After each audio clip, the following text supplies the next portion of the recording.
good. Dr. There we Duprey, go. how are you? Got it. Good, good, good. Just hanging out at home. So I just want to thank you for making time for my podcast. I interview individuals such as yourselves who can add value to my community and have interesting stories and just diverse backgrounds. So thank you for accommodating me and my schedule. And I really look forward to you sharing your story because I found you on YouTube. Actually, incidentally, you were like a suggested video because your medical school was interviewing you. I watched that video and I said to myself, this is someone who has a story about grit, someone who stuck to his guns, followed his dreams, and removed any obstacle in his way. I have to interview him because Sure. a lot of people, at least in the younger generation, I feel bad. I feel like they're uninspired. They don't have what it takes to kind of go the extra mile. And you definitely embody that. I mean, you embody what it means to really chase your dream. So Right. without further ado, I'll allow you to, take the stage and introduce yourself. Give like a little elevator pitch of who you are, what your story is, and then we'll take a deeper dive into it. Sure. Well, name's Rob Duprey, and yeah, and I'm now a full bona fide physician here in Pennsylvania. I took the long way to get here, and I'm just a really by nature a happy guy. I'm a dad of three kids first and foremost, and that's the most important thing in my life. And when you're motivating yourself and you tell your kids to work hard, follow your dreams, because that's what was told to you by your dad and mom. You got to be kind of willing to kind of extend yourself and do the same thing. Because if you say that to your kids and then don't do that yourself, it's like, well, Dad, you say this, but you don't do that. You can't do that. So if you say follow your dreams and you have a dream, it's like, well, okay, it might be a little wacky, but I got to follow it because I got to lead by example. And that's what motivates me to keep going. And you know, and you go to med school in your 40s, and buck the trend of doing it traditional route. You know, it's just, I think it's kind of cool. I get to wake up every day and be an American doctor, and that's what I tell my kids, and that's what I tell everybody I work with. And I wake up with a goofy smile on my face. I go to work happy, goofy, and just happy by nature with the route it took me to get here, and I wouldn't change a thing. Absolutely. I really like that you touched on something that's really important to me, which is you practice what you preach, and also leading by example. And you've no doubt obviously looked into me and my LinkedIn, all the stuff I've done. Like I've done a lot in IT. Right, right. But my dad's a cardiologist. He really inspired me. I followed his example, which was he didn't really care so much I go into healthcare, but what he cared was I'm your father. I'm gonna set an example that if you have a passion, you follow it, you go the extra mile. If you go into marketing, you're gonna be the best damn marketing person. If you go into IT, like me, Right, right, right. you're the best damn IT person.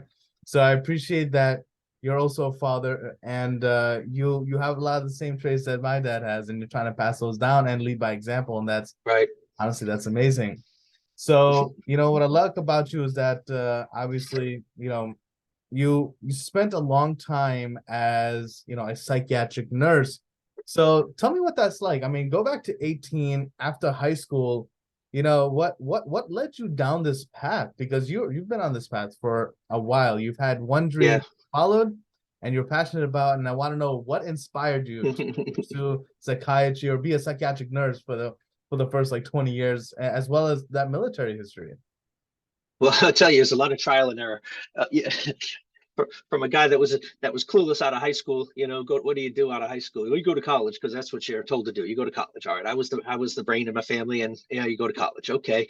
I went to college. I'm like, I really don't like this. I don't know what I want to study. I don't know. Not motivated. I'd rather go play hockey or go play guitar somewhere. And I didn't put any effort in. So I was asked to leave the university due to bad grades after my first semester, and then took a year off, worked, and I said, well, there's got to be more to life than just working this grind jobs and grocery stores, construction. I'm like, okay, yeah, this is good, but Yeah, I want more. Okay, let me go back to school, went back to school a second time.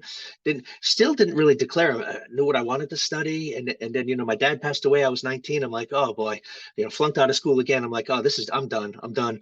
I said, what am I going to do? So I joined the military. I'm like, that's an option. All right, let me do it. My brother was joining. I'm like, you know what? That's an option for me. Then I got motivated and tried that, joined the military.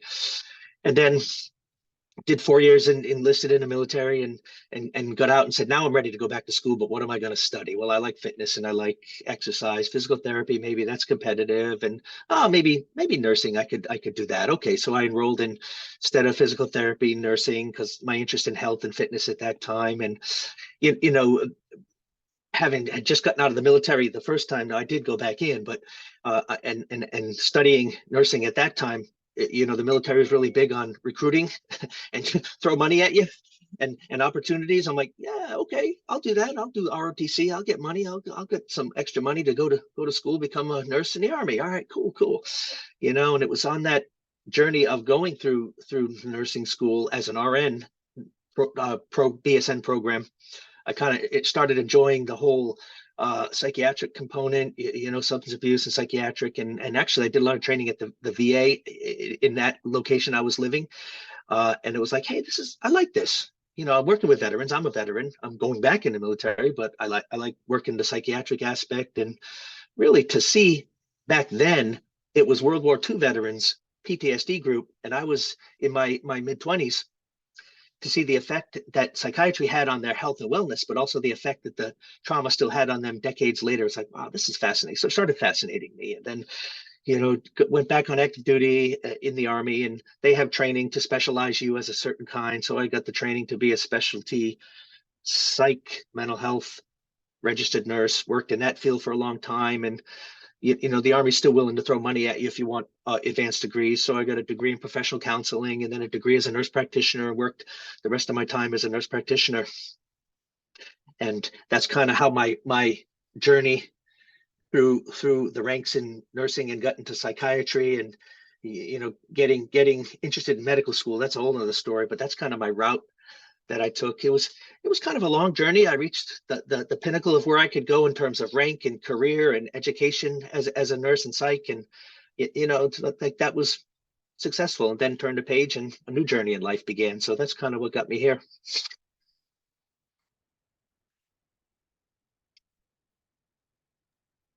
Excellent. So you have this long, rich history where you go to college, having a tough time, then you go into the military, which, by the way, is it is great. Like, thank you for your service. I should have said that first. And let me ask you, which VA hospital did you train at? Maybe I might have worked with them while I was at the VA. Oh, it was up in Rhode Island. I'm from Rhode Island, so I was working up in Rhode Island. My school had their training rotation was in one of the VAs up in Providence, Rhode Island. Gotcha. So I'm actually in the Hudson Valley. I think that the Okay. furthest VA from DC that I went to was actually the one in Hudson Valley, Okay. Montrose or something like that. But no, that's definitely interesting. You mentioned going back to the military. I have friends in the military. I'm very familiar with how lucrative they make it to kind of go in, double down. What drew you back? What drew you to kind of keep going back, additional time? I'm just curious, what Yeah. inspired those actions? Once once you get a taste of it, it was like, at first it was like, yeah, I'll try 4 years. I'll do some enlistment, and this will be a path in life, and you kind of enjoy it. You like the camaraderie. You like the people think it's kind of dorky and nerdy, but it's like, patriotism. It kind of feels kind of good. That you're like, oh, I did my time. You feel good, and you feel like you're doing something. Service, it's not like selfish. In this life, you want to kind of aspire to a greater driven purpose and those kind of things, and it kind of morphed into that more, for me. And then the 9/11 happened and all that stuff, and then we're all motivated and to basically stay in at that time. But it was really the camaraderie and the values that you live by. I think first and foremost, one of the values they teach is really humility. Even though it's a challenge sometimes for a lot of people to be humble, but a true value of a leader is humility, and it really teaches that kind of keep your mouth closed, do your job and do it well. And like you said, when you do a job, represent yourself to the best of your ability, no matter how minuscule or great and big you think the job is. If you're going to do a job, do it well, because you're representing your name and your brand when you're doing a job, whether it's mopping the floor or creating a new program for the PTSD group therapy program at Washington D.C., which I did. It's just fascinating, the camaraderie and the values that you live by. Excellent, no doubt. I mean, you are your brand, and people do remember the little things. I mean, um I went to high school in Mau High School, and I have like three siblings. I did pretty well in high school just because my parents had sent me to boarding school for majority of my younger years. And our boarding school actually had one of them was sort of like a military school. So I mean, I'm talking make your bed, hair has to be trimmed, all these Yeah. little things. So I went to high school, I brought a lot of these activities, and I remember like years later, because me and my youngest sibling, like there was a big difference between us. When they would go to my high school, just because we shared last name, teachers knew, okay, this is a kid right away I'm going to keep an eye on. He has potential because I saw his oldest brother and I saw what he brought to the table. And because he acted a certain way, I'm going to apply it to the other siblings. Yeah. So that's something I also like about the military, which is you're very big on your personal brand. You're very big on humility and just making sure that you do your best. Right, right.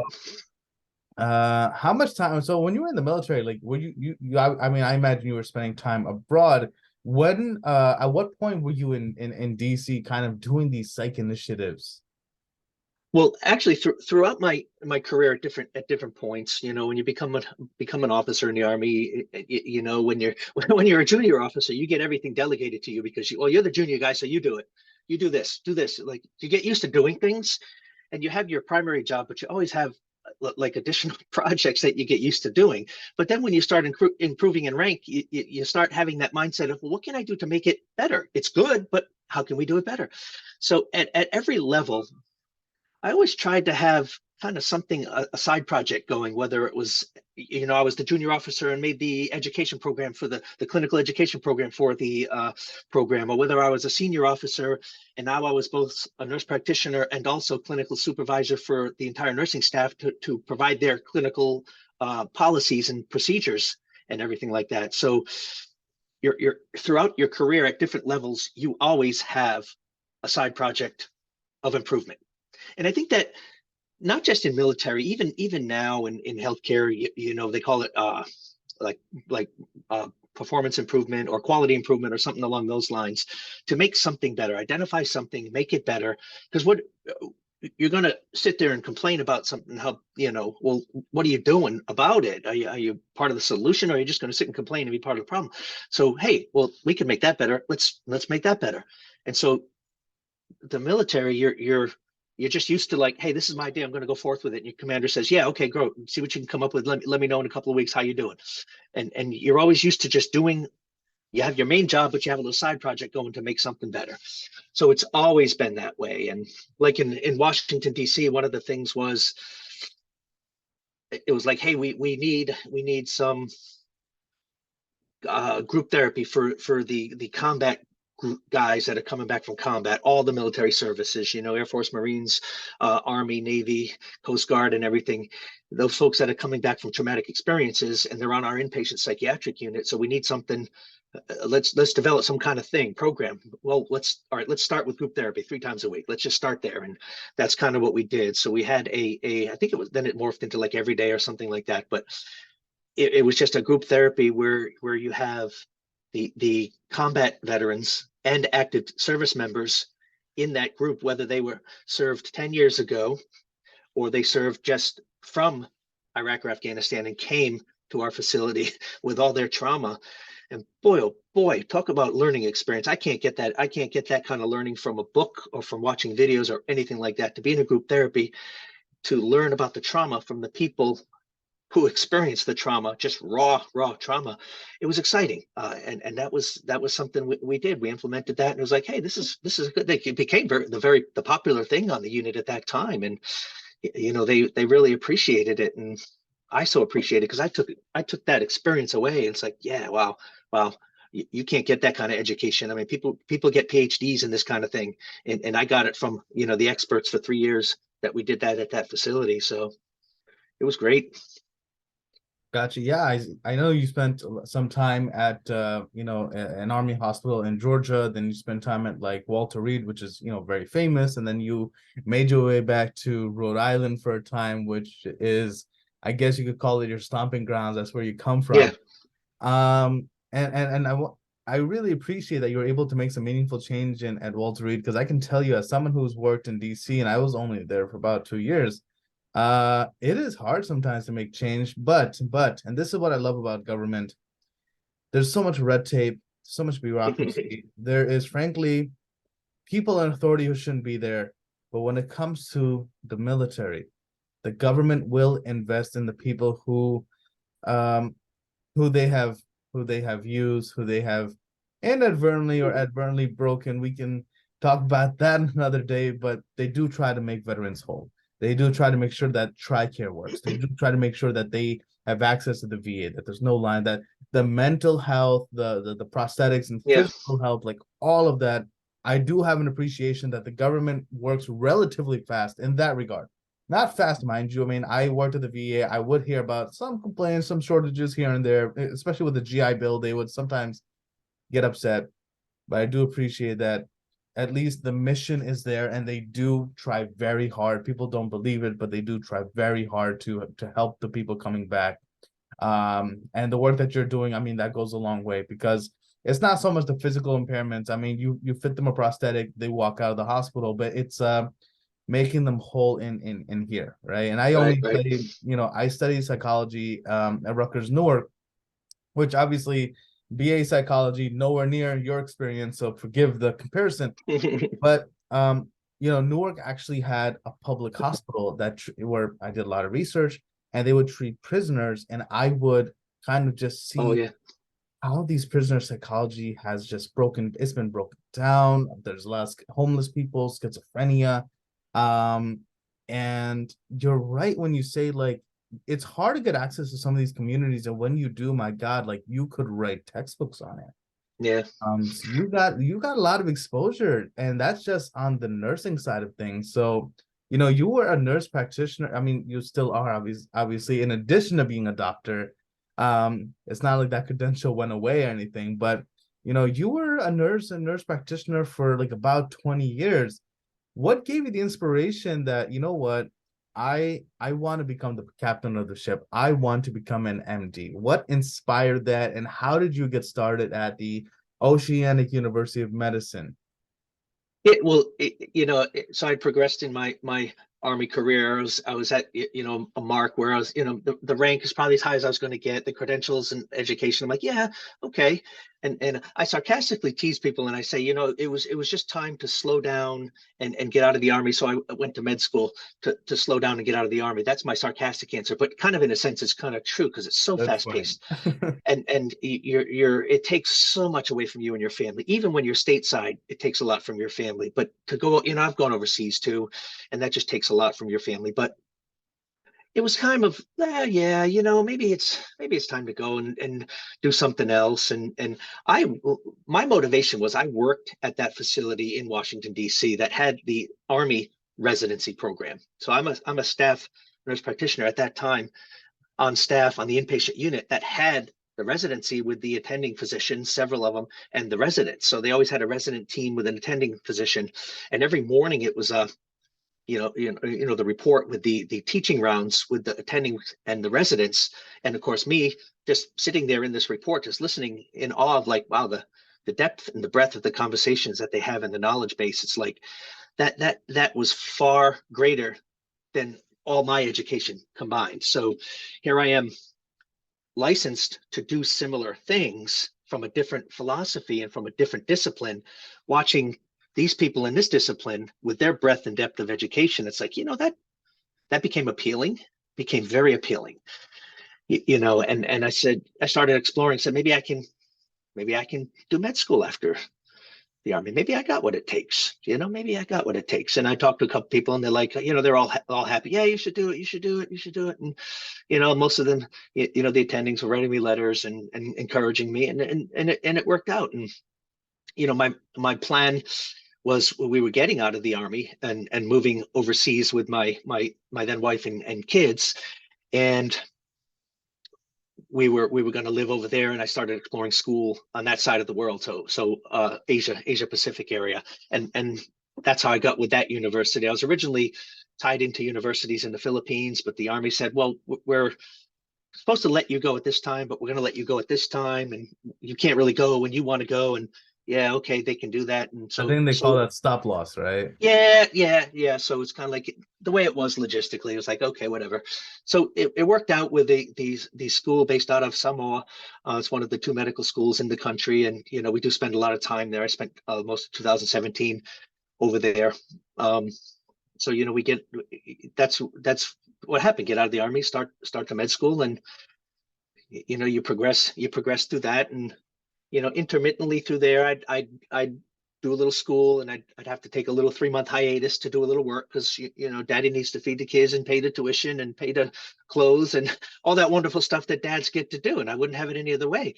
So it did take a little longer to progress through medical school, because I did need to work here and there under my nurse practitioner license, to sustain my family, as well as pay for med school is not free. And because it was overseas, I wasn't getting money from the veterans or the military or anything like that. So it was like, okay, we're cash flowing medical school. We're paying for your kids. You got to work. It's all good. It's all good. Wow, that's definitely amazing that you stumbled across it, you went to the medical school, and then you're still supporting your family financially, you're still being around and present. And how many kids do you have? Like 2, 3, you said? Three children. Wow. Yeah. 20, boys or girls? 2 boys, 20 and 14, and then my girl's 11. So I'm one of 3. I'm the oldest. I'm one of 3 boys and 1 girl, and I can say, at least for the boys, we were the bane of our parents' existence. So I don't know what it was like for you, but I'm sure it probably wasn't easy. Like my sister was very self-sustaining. My dad would read the USMLE books and this book and that book. She would leave him alone. I don't know, I would sit on his book. I would bother him as a kid growing up. So, you being able to balance school, of course, I'm sure your kids were older, but you being able to balance school with family, that's huge. I know some people who, once they enter school, they disappear, and the kids are neglected, just raised by their mom. And then the dad comes back 4 years later, a doctor, and he goes like, oh my God, like I wish I was around more. I wish I'd seen more. So it's glad that you prioritize family in addition to education. And then you're also working. I mean, all of these things, your time management skills deserve to be published. You have to share that with us. Yeah, you do learn, to balance it. And while you're going through it, and do you wish you could have more family time? Yeah, you always do. And as a parent, you never feel like you live up to the expectation of a parent. You never just if you ever become a parent, I tell everybody, just get used to it. You're never going to feel like you're living up. You just adapt at coping with that feeling. You do the best you can. And as you progress, you watch, the kids are kind of, now they've come around. Oh, my dad's an American doctor. That pride and that respect and that role modeling you have done for them. Okay, yeah, daddy wasn't here, but I am there every day, but I'm not physically there. I'm doing this over here, providing for a life. In essence, doing my job, and that meeting my responsibilities of providing a life for the kids. But just see that now they can brag on their friends. So it's like when you're a kid. My dad can beat up your dad. They're had I not done it, they'd still love me, be proud of me. But it's like, wow, extra proud. But having given them that visual example of what you can do, because who gets out of the military? You spend 20 years fast paced, run, go. And who goes to medical school? You're supposed to retire, eat pasta, drink beer, get fat, and slow down. who does that? But when you show that example, and that's what kept me going, show that example to your kids. Now they're proud. And it makes me feel good that, a good legacy to leave your kids is a role model of doing, even if it's against what society says you shouldn't do. It's just, I don't know, life is exciting. I wake up happy. I go to bed happy. I'm just happy most of the time. Excellent. So, you went to Samoa, you went to OUM. What was the application process like? Like what tests or classes did they require you have? And then, what was getting in like, getting oriented from the beginning to the end? I mean, what were classes like? What were rotations like? All of these things. Yeah, well, uh, it is a whole, it's the whole med school interview process. It's similar but different than the American process to go to American schools. And people say, why didn't you go to an American school? Because at that time, my family, our plan was always to retire from the Army and move to Philippines. Because she was Filipina and my kids are Filipino American, and it's a good life over there. The education is better than at high school and junior high levels. Is really really good, and there's a lot of different character aspects of children that children have there that I wanted my kids to have. So I wanted to go to school on that side of the world. So I was actually originally, applying to schools in the Philippines. So I'm like, I got to prepare for that. So in America, you have the MCAT. I took the Philippine version, which is the NMAT. It's very, very similar. I just went and on a whim, took a 2-week vacation, went and took it. Did pretty good. I can't remember my score, but it was like higher in the higher 2/3, the top third. I was like, wow, that's pretty good, and enough to get accepted to several of the medical schools in the Philippines. But then the Army with this thing of like, yeah, well, yeah, we're going to let you go here, not there.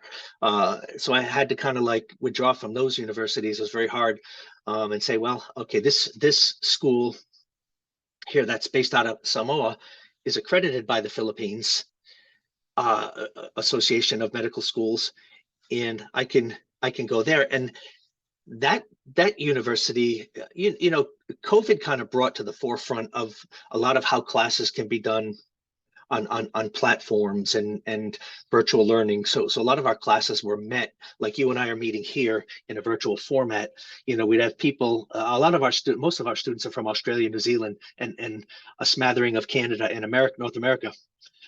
So we would all meet at a certain time, and it was daily on our virtual format, and it was a live lecture that way. So I could actually start a little earlier at the medical school, and actually I could be in the Philippines and attend the virtual classes while I was living in Philippines. But then it comes time where you have to actually go to Samoa, and I spent a little extra time there. You have to do some of your clerkship clinical rotations in the actual country, and I did several of my core clerkships in that country and spent the predominance of 2017 doing clerkships in Samoa and studying for my USMLE tests.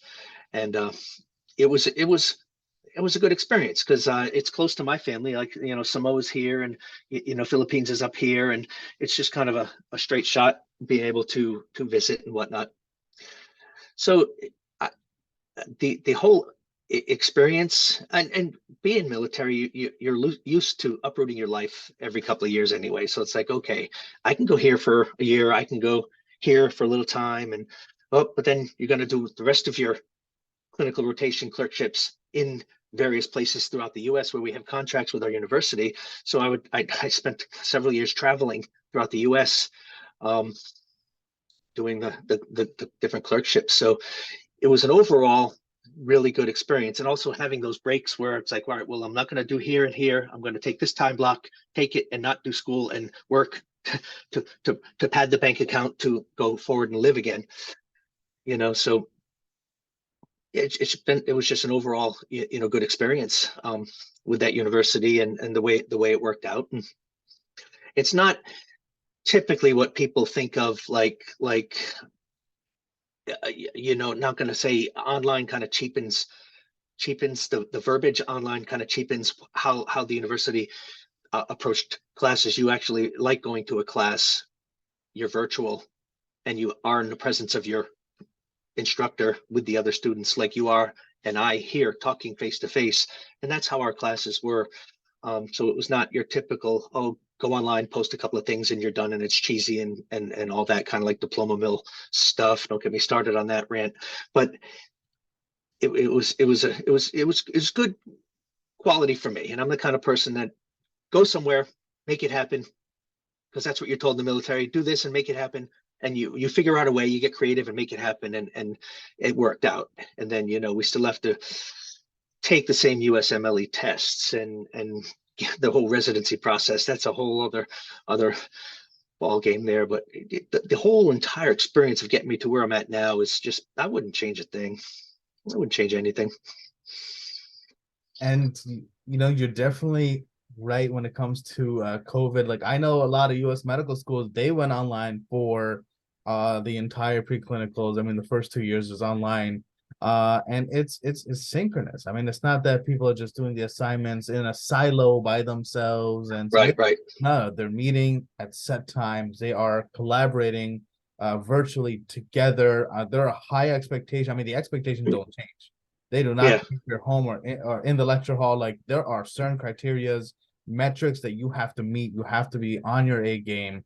And that's what I liked about COVID, is that it accelerated like our use of technology, particularly in healthcare. Telemedicine took off. Education took off.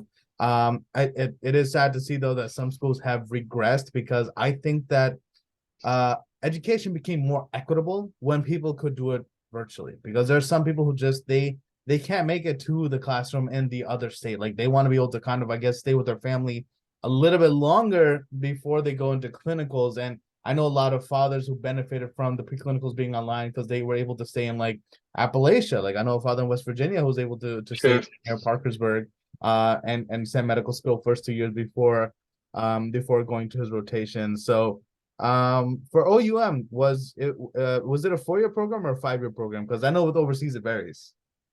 Well, it's kind of how you build it, where they have you do the blocks and you schedule your courses and when it's available and what instructor's going to teach at what block, because it is kind of a time commitment once you sign up for a block, and because you have your regular lectures every day, but you can decide how many blocks a year you want to do with balancing. So I extended mine to I think mine was like 5.5 years, just because the way I extended it, because I would take a block off, a 3-month block, and I say, well, I got to work for 3 months, and I would do a locum tenens work, then go back to rotations, and then go do another block and do some work, and then go back and do some more schooling. So you kind of tailor it. I mean, can you do it in exactly 4 years? Yeah, absolutely. If you want to just crank right through it, but those of us that have financial commitments and little kids that need clothes and food and school and all that good stuff, it's like, yeah, okay, I gotta work. So mine was about 5.5 years, and that you don't really get looked on negative about that when you kind of explain. It's like, well, I had to meet obligations and I fulfilled and balanced all my responsibilities, and it's like, yeah, okay, I managed that, and obviously it worked out. Here I am. And it was just it was a pretty good experience. The whole thing, and it made you value when you did go to work. You're like, all right, I'm still, I have my role as a medical student, but now I'm working under this license, and here I am this.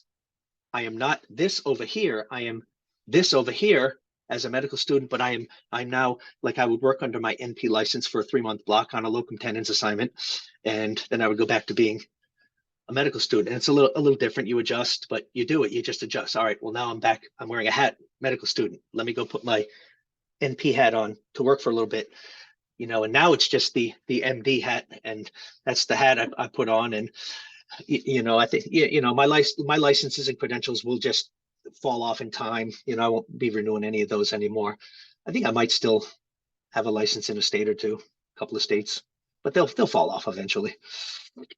Gotcha. Yeah. No, there's definitely some states out there where Dr. Duprey is an RN or a nurse practitioner. Yeah. But yeah, like you said, you're gonna eventually just, wear the MD hat, and rightfully so. And I like what you said about, kind of going from nurse practitioner, which is, someone making money, someone in charge of patients, someone who's an authority figure, and then having to switch that perspective and go back to being a student.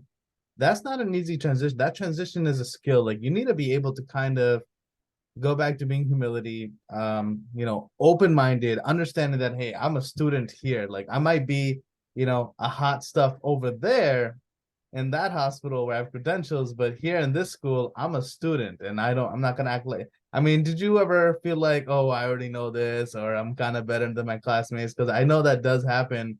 Or were you absolutely like, I'm gonna approach this like I know nothing, just absorb Yeah. everything. I won't even act like I'm better than I'm no better than the guy who coming here with a bachelor's who doesn't have any clinical experience, who doesn't have advanced degrees. I'm gonna act like he and I on the same level, and I'm just gonna soak it all in. Yeah, actually, it was pretty easy for me to transition and go back and forth while I was during the process of it. Because getting out of the army, I was a high rank. I was a major in the army, and done a few things and supervised a bunch of stuff and seen stuff. And you get used to being kind of one of the big dogs, and then you get out and you're like, okay, I'm this in the military, and I'm a first year medical student. So you're like you're nothing and that, and you know nothing, and you are nothing. And I humbly accepted that role, smiled, and laughed, and said, you know what? Yeah, that's okay. Because you know what? I'm going to open myself up to absorb everything that is being taught to me so that I can grow higher than what I was before. And you will. And then when you're switching back and forth, for me it was pretty easy because I'm used to adapting to whatever environment I'm in. So I got to put this hat on over here. Okay, I got to put this hat on over here. Um, and I used to get a kick out of it. Yeah. So I was a fast-paced, high-performing major in the U.S. Army. Then I went to being a first-year med student. Keep your mouth closed, do your assignments, learn as much as you can, ask important questions, and just do your work. And smiling the whole time, and realizing that the goal is going to take me greater and farther than I ever had achieved, before, because I had reached the pinnacle of where I could go in that world, in the nurse practitioner world, in the army world. That was as high as I could go. So where do we go next? Okay, we do this route, but you got to kind of step down to go up and go higher and forward. So I embraced it, and humility allowed me to do it. I just smile and laugh. Why are you smiling? I'm like, if you only knew. So yeah, I just get a kick out, and I just enjoyed every moment of it.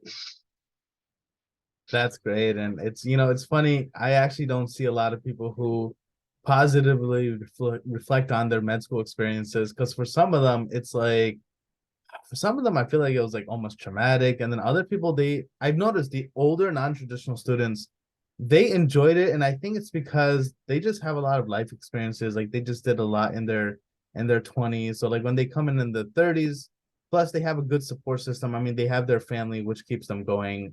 They have friends, and I think they dealt with so much difficulties that when they come to school, they go like, it's just yeah, it's a lot of reading, learning, internalizing. I feel like I'm drinking from a fire hose. That's the example a lot of people use.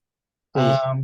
But yeah, it looks like you really took it in stride. Like I can tell just from the way you speak of it, like you do not look back at your school days like, oh, I hated it. You look at it kind of almost excitedly, like I'm just glad I went. I learned a lot, and Yeah, now I'm a physician. it's fun. I had a lot of fun along the way. Um, and interestingly, people that don't make it are the ones that go in and I'm all this, and they want to bring that into the medical school world. Well, here you're not all that, and if you have that attitude of you're all that, you're going to close your mind, and you're not going to learn, and you're not going to pass the classes, and you're not going to pass USMLE. Those are the people that fall off. A lot of the folks that have doctorates going into it, like, well, I have a doctorate in this. I know this. It's like, yeah, okay, good luck. They're not with us anymore. They drop off. So it's opposite of what you would think. And really, the philosophy, you're having to retrain your brain on a different way of critical thinking because it's a different discipline altogether. See, Yeah. and that's what allowed me to say, great, I've done this over here, but that's that. This is not this. I need to learn this. And though there's critical thinking involved in both disciplines, the critical thinking process is different in each discipline. You have the nursing process on one side and you have the medical decision-making process on the other side. And it's a different process and a different way of thinking. And that it's not just getting facts and biology and Krebs cycle and all that, biochemical, biological. Yeah, you got to get that too. But you have to learn how to use that in a critical thought process to formulate what you need to formulate to treat patients effectively. So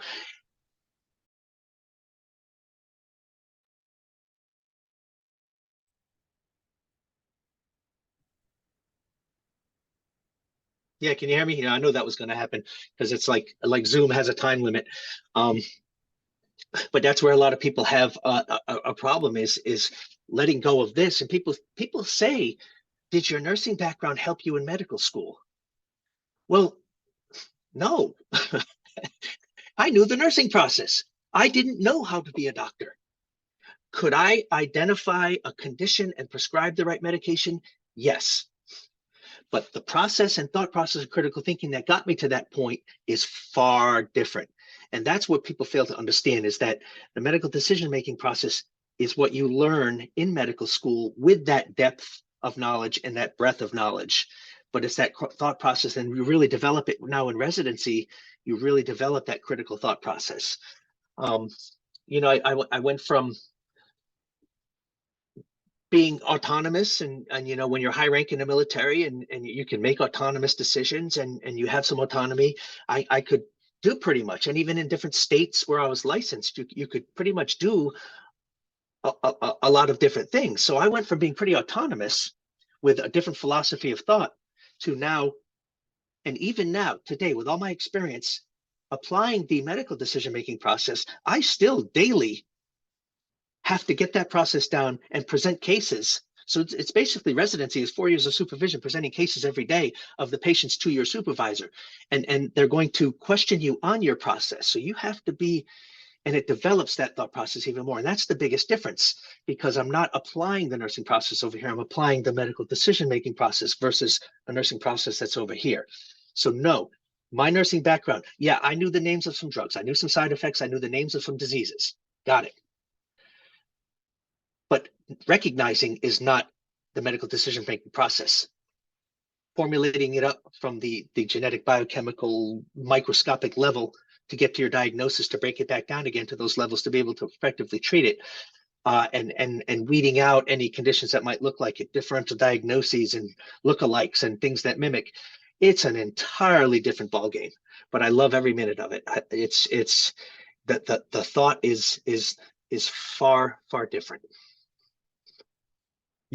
I like that you say that it is a mindset shift, because I know PAs who went off into medical school. I know NPs who went off into medical school, and they would, and this is, again, argument that you could make a multi-hour video on, because it's so nuanced and deep, and you have so many people on both sides saying all of this. Right. But I like that the nurse practitioners who were saying, oh, no, we're basically like doctors. We have the same scope. We have prescribing authority. When they went to medical school, they were like, wow, I did not know what I was talking about. And that's their opinion. I don't want to say that's the norm, because I like upset people. And the same goes with the PA. Like the PA said, like, you know what, we're just really taught to kind of treat diseases superficially, like the common problems, but they're like, we honestly don't even know what causes them. They're like, I'm in med school and I'm learning on a cellular level what's causing all of this. And I have to think long term. Like the PA is like, my job is just to kind of prescribe the guy something, get them out of the clinic, and tell them go to your primary doctor. Get like, if they're working the ER, they just want to get the patient walking out. Well, as long as he can walk out the door, that's it. He's done. He's healed. But they're like, as a doctor, you got to think like, shoot, if I make a decision, 5 years from now, 10 years from now, like this decision better work. Right. So it's absolutely mindset shift, and I enjoy that. Some people who don't go to medical school, the NPs, the PAs, they stick to their guns. They go like, no, we're the same as doctors. We have training. We can prescribe. If we weren't doctors, why would we be allowed to prescribe? We have the DEA license. We got the prescription pad. But the ones who go to med school, they virtually 100% across the board, they go like, no, I had to start from scratch. Like I had to learn how to walk. That's how it's for me. And I appreciate that you kind of admit that. And I think it's important to admit that, because like you said, when they're not with you anymore, the people who kind of came in and said, pardon my French, like I'm hot shit. They're the ones who are, they didn't make it because it's a mindset shift. It's super critical, and that's what got you through school. And so you did your preclinicals. Where did you do your rotations? Like, I'm very curious what hospitals OUM is affiliated with, and Sure. where you chose to spend your time. Well, yeah, so we have a teaching hospital in Samoa, TTM Teaching Hospital. It's the main hospital there, and that's our affiliated teaching hospital. And you're required to do a certain amount of clinical rotations there. I did a little bit more in 2017. The most of 2017 was doing some core rotations there, and then a little bit of a time to prepare for step one. I took some time studying overseas there while I was preparing for step one. I just stayed isolated and didn't work because you really can't. It's not a simple, straightforward first order question test. It's a test that tests, a person comes in with DKA, what do you give first? Well, yeah, okay, that was like how the nurse practitioner test was formulated on first order questions about the disease. But then you're having to study the thought process of keeping a lot of balls juggling in the air. What is this question really going to ask? And the question is 3 paragraphs long, and it has to do with, I don't know. For example, I wrote an example one time of like a veteran that comes in. Could they be alcohol withdrawal? Whatever. You have to identify the most priority condition, which is not alcohol withdrawal, which is DKA. But then it doesn't ask what you do. It asks what receptor the insulin works on. So it's not. It's asking at the molecular level. And so it took. The bottom line is it took a lot of time to focus to get prepared for step one. After I did my rotations in Samoa, we have sites that are contracted throughout the U.S. Where I did some rotations. I went to where did I go? Houston, Texas. I went to McAllen, Texas, and Chicago. And I even coordinated some electives up in Rhode Island at the hospital. I had done some locum tenens per diem work. I said, hey, that hospital had 2 hospitals. I work over here, but I'm credentialed at both. Can I do elective med student over here and work over here? And I had a wonderful person at that time. And yeah, we were able to get some elective credit for doing that up there. And, so basically it was Rhode Island, Houston, Texas, McAllen, Texas, and Chicago for my rotations, in addition to some of the core rotations in Samoa itself. That is amazing because, I was pre-med in college like a lifetime ago, right? I was pre-med. So it just so happens all of my friends, because college is where you make a lifetime friends. A lot of my friends are doctors, a lot of them are in residency now, and they're doing everything from anesthesiology to neurosurgery across the board. Yeah. And I also know friends who go to the foreign schools, and some of them, like one of my friends went to a school called like New Windsor School of Medicine, which is a very small school. His rotations were like suburban Ohio, West Virginia, Iowa, and he hated it because he's like, I am not getting any city hospitals, man. I am like Airbnb in a pharma. It's not like they got you some pretty good hospitals. I mean, you're saying Chicago and Houston, so you're in a city Oh, yeah. acuity, diversity, and frankly, I'm assuming decent facilities, like decent hospitals. Oh yeah, it was totally a decent hospital. I mean, and it's a different, like Chicago. It was a hospital on the south side of Chicago, which is a notoriously rough area, and it's a different demographic from myself, and but you learn that diversity element. And doing emergency room rotation up there, it's like, wow, this is a eye-opening experience. And then Houston is just big city with a mix of everybody. And down south in McAllen, which is a border city, it's a lot of, I wish I had studied Spanish more, because you're having to learn interview phrases in Spanish because a large part of your population is Spanish American or Mexican Spanish, and you just get a mix of mostly a Hispanic population, and it's diverse in that respect, and it gives you that I think it broadens your ability to practice and see clinical problems from different points of view, and not just a homogenous point of view of like, well, this I understand things from my demographic, but helping you understand things from a different demographic of different people. I think that just makes you a better, more sensitive person. And I think the military kind of helped with that too, because where I grew up, it's just a small little country town up in Rhode Island, a little beach town, and we all kind of look alike, and there's a large Native American population. But when you join the military, you see, wow, there's a lot more people than just where I come from. Because where I came from, it was just like me and Native American. It was like, then you join the military, you say, oh, wow, that's people from everywhere. Wow, okay, this is a pretty big, diverse world. And you see how isolated you were and how limited your point of view was, like from growing up. It's like, okay, it actually was exciting. And then going to foreign countries and see foreign and live in foreign cultures is just kind of exciting. It just adds to your ability to help people. Like I spent a year in Korea. If ever now I get a Korean patient, oh yeah, I lived in Seoul, I used to do this, I used to do this, I used to ride my motorcycle down here. And you can sort of understand, like, well, I lived in that culture, I kind of know how you're seeing the world now. And you have an innate ability to make a connection and help them out medically with what they need. So yeah, it's really exciting. It's a big world out there. I'm a big proponent of people rotating around, moving around, because I think empathy in healthcare is something that's unfortunately lacking. But what I like about doctors who kind of rotate all around is that when you deal with these different populations, it teaches you to be more empathetic. It teaches you to be more sensitive, and we're different lenses. I mean, you understand that everyone has a different story, and I think that your army career definitely helped with that as well. And it's funny you mentioned Korea, by the way, because my fiance getting married this July, her cousin is doing some study abroad thing in Korea, I think for the past year. And it's fun, just a fun fact. I think she's like met some Korean idol that she loves like twice or something. I guess so. I don't know how big Seoul is, but she's Seoul's big. It's big, real big.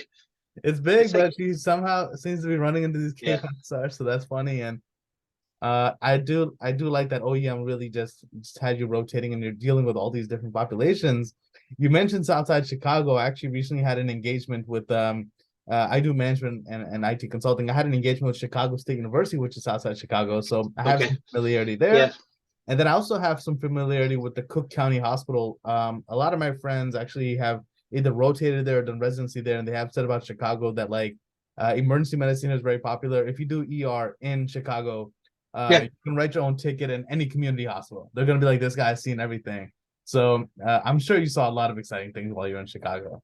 We did. We saw there was a lot of exciting things, and it was good. It was good people, and you're working with good people, and you're with other students from other universities. A lot of the local universities will have their medical students in those hospitals. But there is a fair amount of people. You mentioned Windsor. I think that's one of the Caribbean schools, and there's a lot of Caribbean schools that for whatever reason people are drawn to those schools. I was drawn to mine, but you're now doing a clinical clerkship, in this hospital in America to the American standard of practice, and you're practicing with a different population, with other medical students from a diverse background as well, and it's just helping you.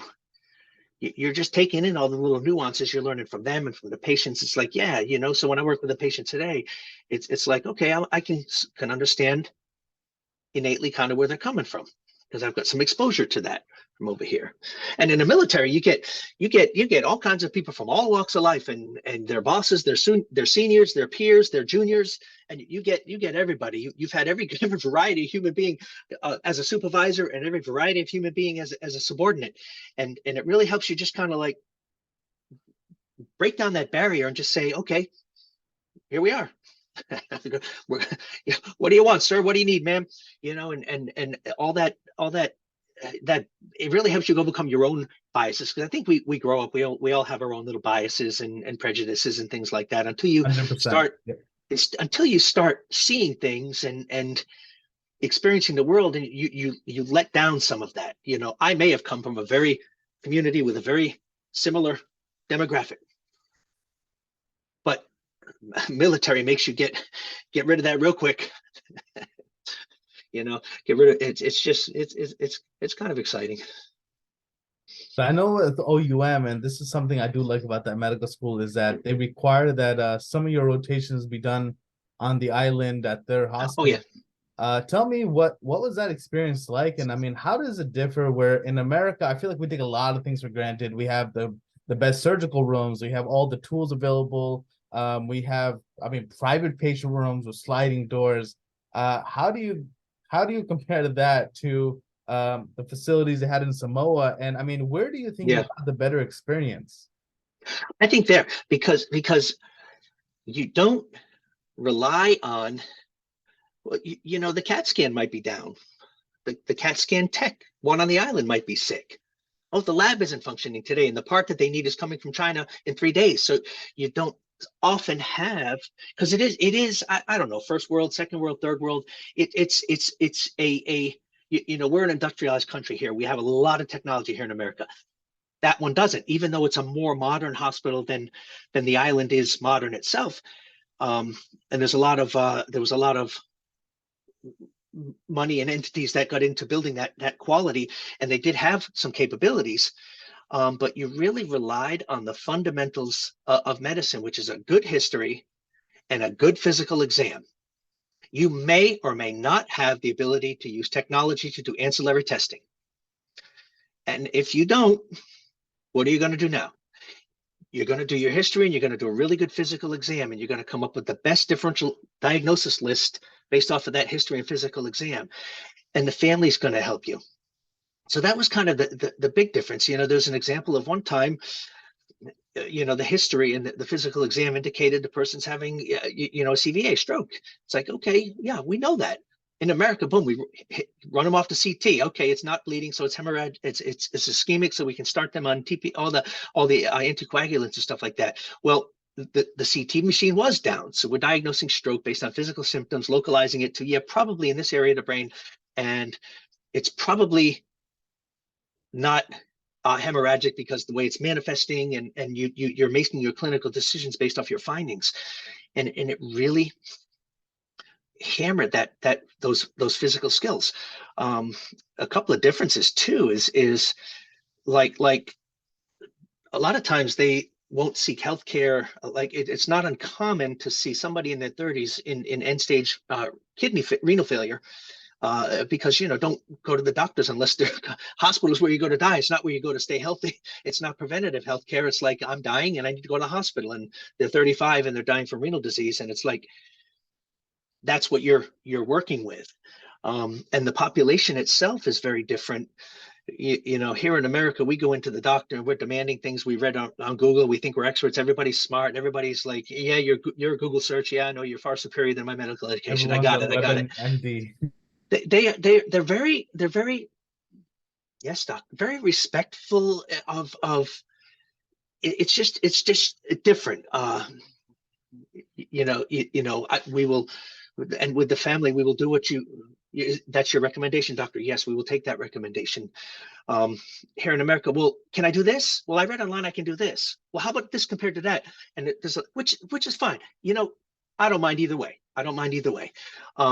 It's just a different dynamic between the doctor and the patient family. And it's not just doctor and patient, it's family. Because unlike here in America, visiting hours are over. Oh, there are no visiting hours. You're not gonna tell a big Samoan family they got to leave the hospital when their 35-year-old brother is dying, and they're 6'9" and 500 pounds. You're not telling it, but no. The philosophy is that the family's going to stay, and the family's going to help, and the family's going to do hygiene. That's how the philosophy is, and you're working around the family. In America, all right, family's got to leave. I got to do my stuff. Well, family's there. They're part of it. I'm going to work around with the family and not just deal with the patient, but the patient's family. And I kind of think it's nice, because tell a spouse that, yeah, your dying spouse, but visiting hours are over and you got to go home. Those are hard conversations to have, but in that culture, you don't have to have that conversation. The part of it is that, yeah, they're dying, but let's see what we can do to make them comfortable. Glad you're here. Let us know you're here. It's another set of eyes on the patient, and you respect that family dynamic. Matter of fact, 2:00 in the morning, you'll call the family, say, come down here now. We need somebody here, and they don't have much longer.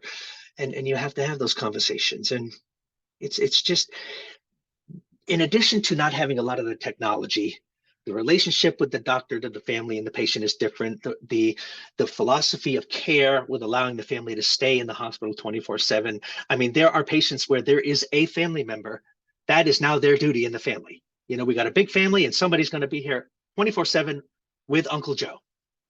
And Uncle Joe is not going to be alone and he's not going to die alone. And that's a big difference. And it's allowed in that hospital. You know, families aren't in our way. They're part of the entity that we're treating. So it's just then you come back to America and you're like, oh man, I got to tell this family to leave. Oh, this is gonna suck. It's just different. You know, I definitely like having to I guess over deliver with less resources. And that's one thing that you know, for example, I've gone back to Pakistan and I've seen how colleges, there's a lot of medical schools there, Aga Khan, Dow, Yeah. Nishted, whatever. And I have relatives at these medical schools, relatives who live there, not like from the US going there. And I find them to be amazing clinicians because like they don't, first of all, a lot of them transport their own patients and they're running their own tests. I mean, if there's a scan that needs to be done, sometimes the doctor's the one doing the scan. They really own the entire patient experience. Yeah. So I think one thing that you definitely benefit from by going to Samoa is learning how to, I guess, go back to the basics, do things by yourself without the aid of technology.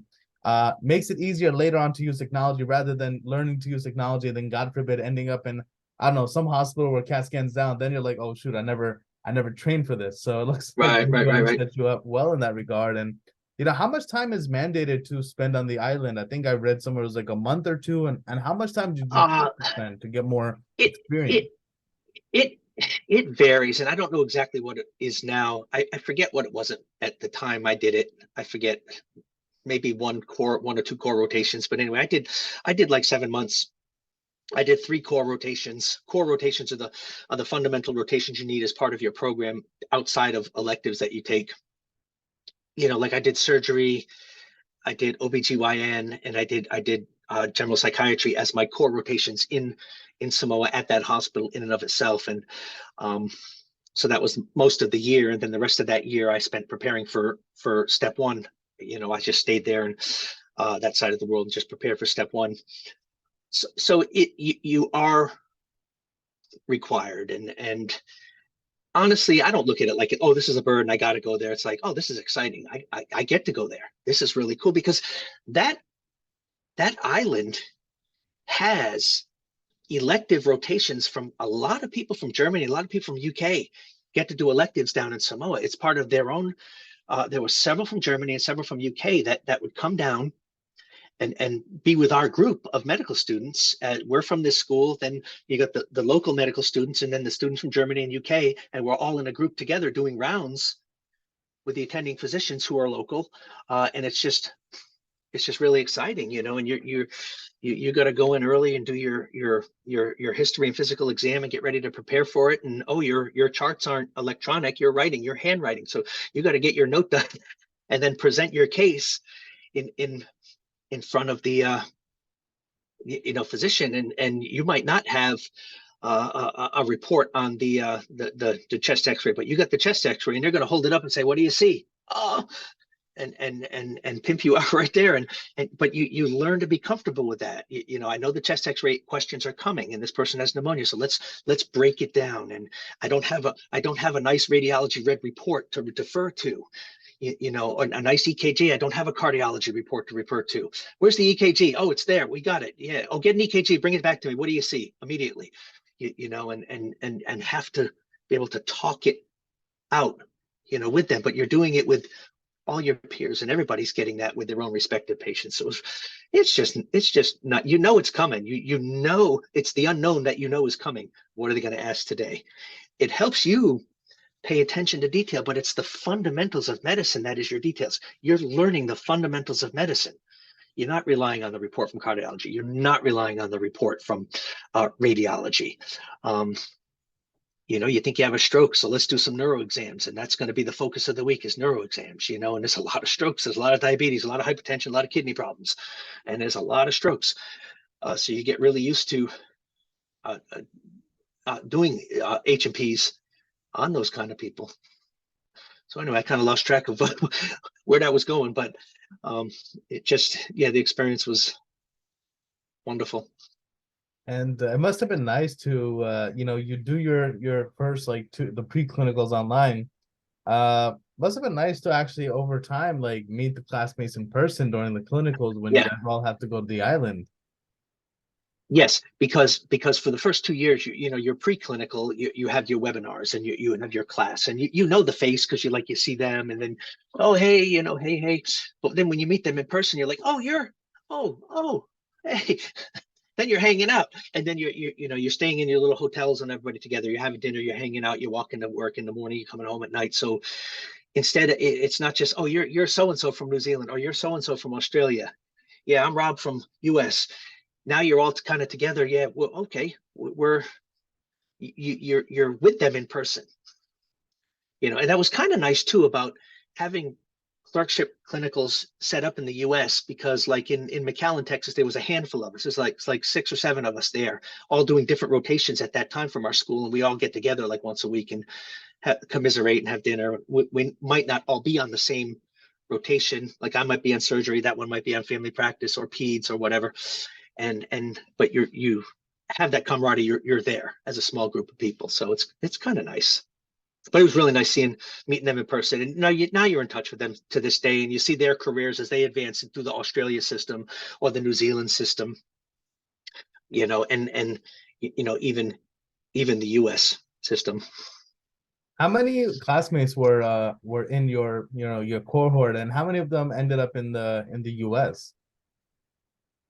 Well, I forget at the very beginning, a lot of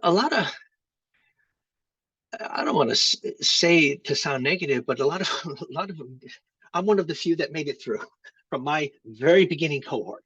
More of the Australian and New Zealand cohorts tend to go make it through. A lot of the US people tend to kind of maybe drop off, or for whatever reason. I mean, it's hard. USMLE is hard, and it's a hard curriculum being a physician in the US. It's a lot of work and takes a lot of requirements, and it's very difficult. And it does weed people out. Um, and going through residency is a whole other ball game. You're a foreign graduate in a program that has used technology that isn't like a guy that was trained in the 1930s, that is just never heard of being able to do a class via a webinar. What is that? And that oh it's looked upon as less than here. More people progress over in Australia and New Zealand than they do here in the US. There's a handful of us out here in residency actually practicing. So we do make it through. But a lot of them tend to drop off. Just attrition, attenuation just happens. No, that's just natural, because it's a very difficult journey to undertake. I mean, people are going to drop off, especially the ones who kind of, I guess, come. Some people think of it, I don't want to say as a win, but some people say, let me see what it's like in medical Yeah. school, and then they say, it's not for me, which is a mature decision to say, Yeah. it's not for me, right? That's mature. So, after your preclinicals, that's when you took step one, and then after clinical, Yeah. that's when you did the step two. Yeah. Do you feel like the school prepared you for that? And what was your studying like? Oh, studying is immense. When I was in Samoa on that side of the world, I mean, it's a very beautiful island. It's like about the size and shape, and it's like Oahu of Hawaii. I was stationed there, but Samoa is very similar in size and people and beauty. But I stayed in my little hotel room. I went to work, and then when I wasn't working, I was studying for STEP. So, and then afterwards, I was studying for just STEP. So you kind of have to just dedicate yourself to, like, all right, I'm not going to be around family, I'm not going to work, I'm going to isolate and stay in this room and study 12 hours a day. And that's what it took for me, 12 hours a day for several months to get prepared for step one. But the school, you are prepared depending on how much work and effort you put into your program. Number one, learning the in-depth knowledge, but also how to apply that knowledge in a critical thought process, because the questions are not straightforward. The questions are designed not to confuse, but designed to get you critically thinking on multiple levels. It's not going to ask you, patient has this, this, and this. What is their diagnosis? PTSD, this or this. They'll ask you a question and give you, oh, this, and this, and you have to kind of, well, I think they could have diagnosed with this and this, but then it'll ask you, then it'll reference, you have to assume what the treatment is, and then based on that assumption of what the treatment is, the biochemical mechanism of action of the side effect, which is what you're supposed to get at, and then how do you treat that side effect? It's designed to, like, here's the question, but you got to make 3 or 4 leaps to get to the answer. And so training that thought process in answering questions takes time and takes effort and takes work. And for me, it took a lot of work, isolation, 12 hours a day, and just what it took. I mean, well, here I am. People that don't, well, you're not here. So. And what was it like with the residency process? Because you take your step 2, you graduate school. What was it like applying to these programs? What was it like kind of showing that you are a great candidate? And what kind of programs were you attracted to? Like, I know you're in psychiatry, but are there any other fields that you were interested in? And likewise, any other markets? Because I know you're in Pennsylvania now, but were there any other hospitals that, like, maybe you rotated at that you said, you know what, I could come back here and do residency. I kind of enjoyed my time rotating here. What was that, Yeah. all those decisions like? Well, it's a process, and I didn't match my first couple of times around, and there's a number of factors. One time I was in school and I had step 1. I getting ready to take step 2, but I'd applied and I didn't have step 2 already, and then I took step 2, but I was still in school, and then my results didn't come. So it's like, yeah, you understand why you don't get many interviews and don't get opportunities. And that's fine. And then once you do graduate, you do have your degree, you've got step 1. And at that time, step 2, there were 2 parts, step 2 CK and CS. It was 2 parts. So there's step 1, 2, and 3. Step 2 used to have clinical and computer test. And step 3 is actually a 2-day exam. So it's actually like 5 parts in total, but then they dropped the other step because of COVID. So a number of factors, it's medicine is becoming more diverse, but the folks that kind of own the realm right now are not very diverse. And you're kind of, if you're outside that mold, whether it's your age, your race, your whatever, where you went to school, foreign versus, there are discriminatory factors. And I know my, my age is a factor. There's a lot of ageism out there. What's this older guy? Who's this guy that went to some school? What is that school? We don't know about that school. You don't get a fair shake a lot of times with a lot of places that you could go. So I applied broadly in psychiatry the first couple of years. And each year when I progressed more, I got more interviews. Then at some point I took step 3 in there. So I had my degree, all the USMLE steps were done. Scores were good. I was competitive. I was still in the application process, graduated, but working under my NP license because, I still got those kids to feed, and, I can't just not do anything while I'm applying. Of course. So you're doing interviews and you're working in between, and you're just doing everything you can to make yourself a better person. But you really kind of have to market yourself and be marketable. Like I'm a new car, buy me, take me. These are my qualities. And it took a couple of cycles to get to that point. And in the first couple of times I limited to psychiatry. The last time I just said balls to the wall. I'm doing it. I'm applying to all family medicine as a backup. I'm doing all psychiatry as a backup. It's very expensive, but I saved up and spent the money, and it was very expensive. And I applied to lots of family medicine as a backup because I'm like, if this is my 3rd time, I'm not going to get into psychiatry, but if I don't get in psychiatry, at least I want to have a shot at something. I'd rather be a physician in a field that's a second choice rather than not be a physician. It's like, I could do family medicine. That's fine. I could do it. But then this last cycle came around and the opportunities were there and it worked out, had a lot of interviews, and obviously everything worked out. So it was a frustrating, trying, very stressful process.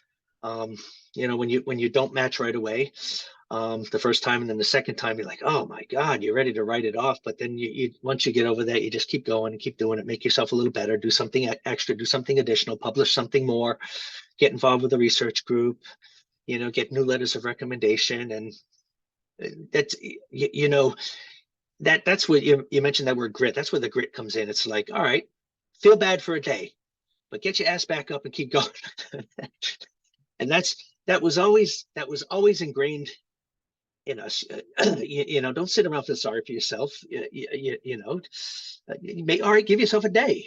Feel bad for a day. Give yourself 2 days. That's fine. But other than that, get your ass up and do something. Do something to make it. Do something. Get started on the next process. And having stuck with it, I mean, I was ready to give up. When you'd get that email that you didn't match, it's like, oh, you're ready to quit, give up, you're a failure, you're a loser, all that stuff. And people do. People kill themselves over that. People quit medicine because of that. Some of us just keep going until we match. I was one of those ones that just kept going, and each year made itself better. And each year I did stuff, and I networked with a lot of people, and I met a lot of people, and was doing better things and getting better letters of recommendation. How can I make myself better?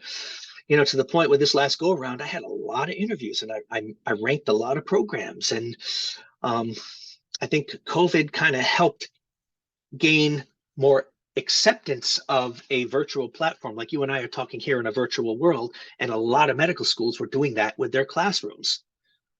Oh, but your school was doing that already? Yeah, we were. Y'all thought it was corny, but here we are in a virtual interview. Hello, because all the residency interviews turned virtual from in person.